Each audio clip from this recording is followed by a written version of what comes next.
निर्जला एकादशी को बाकी सभी एकादशियों में श्रेष्ठ माना जाता है। कहा जाता है इस व्रत को करने से व्यक्ति को मोक्ष की प्राप्ति होती है और भगवान विष्णु की भी विशेष कृपा रहती है। निर्जला एकादशी का व्रत ज्येष्ठ मास की शुक्ल पक्ष की एकादशी के दिन किया जाता है। इस दिन व्रत करने के साथ साथ निर्जला एकादशी की व्रत कथा पढ़ने से भी पुण्य प्राप्त होता है। आइए जानते हैं निर्जला एकादशी व्रत की क्या कथा है। महाभारत काल में पांडु पुत्र भीम ने एक बार व्यास जी से कहा कि हे भगवान, युधिष्ठिर, अर्जुन, नकुल, सहदेव, माता कुंती और द्रौपदी सभी एकादशी का उपवास करते हैं और वह मुझसे भी इस व्रत करने को कहते हैं। आप तो जानते ही हैं कि मुझे भूख बर्दाश्त नहीं होती है, इसलिए मैं कैसे एकादशी वाले दिन उपवास रख सकता हूँ। मैं दान देकर और भगवान वासुदेव की पूजा अर्चना करके उन्हें खुश करके कृपा प्राप्त करना चाहता हूँ। इसलिए कृपया बताइए कि मैं इस व्रत को कैसे करूँ। क्या बिना अपनी काया को कष्ट दिए मैं यह व्रत कर सकता हूँ?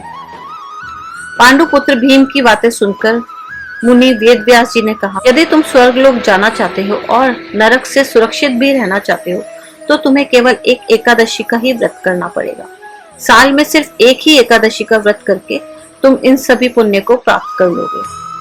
इतना सुनने पर भीमसेन जी बोले कि मैं एक ही समय भोजन करके तो नहीं रह पाऊंगा। मेरे पेट में वृक्क नामक एक अग्नि निरंतर प्रज्वलित रहती है। कम भोजन करने पे भी मेरी भूख शांत नहीं होती है। इसलिए हे ऋषिवर, कृपया आप मुझे ऐसा व्रत बताइए जिससे करने से मेरा कल्याण हो जाए। ये सुनकर व्यास जी बोले, ज्येष्ठ पक्ष की शुक्ल एकादशी को निर्जला व्रत किया करो। स्नान आचमन को छोड़कर पानी का ग्रहण नहीं करना है। आहार लेने से व्रत खंडित हो जाता है, इसलिए तुम्हें आहार भी नहीं लेना है।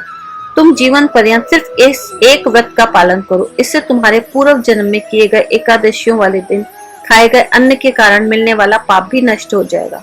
साथ ही इसी दिन तुम्हें ओम नमो भगवते वासुदेवाय इस मंत्र का उच्चारण करना है। साथ ही गौ का दान करना भी बहुत उत्तम माना गया है। महर्षि व्यास जी की आज्ञा के अनुसार पांडु पुत्र भीम ने बड़ी हिम्मत के साथ निर्जला एकादशी का यह व्रत किया, लेकिन वह सुबह होते होते ही मूर्छित हो गए। तब उनके चारों भाइयों ने उन्हें गंगा जल तुलसी का चरणामृत पिलाकर मूर्छा से बाहर निकाला। कहते हैं तभी से भीमसेन पाप से मुक्त हो गए।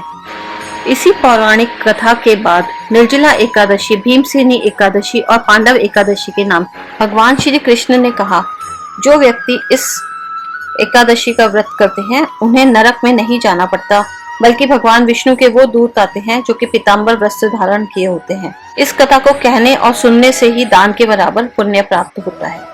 तो आइए आज हम भी निर्जला एकादशी का व्रत करें और दान और पुण्य प्राप्त करें। अगर आपको हमारी कथा पसंद आई हो तो हमारे चैनल को लाइक करें, सब्सक्राइब करें और ऐसी कथा सुनने के लिए बेल आइकन को प्रेस करें।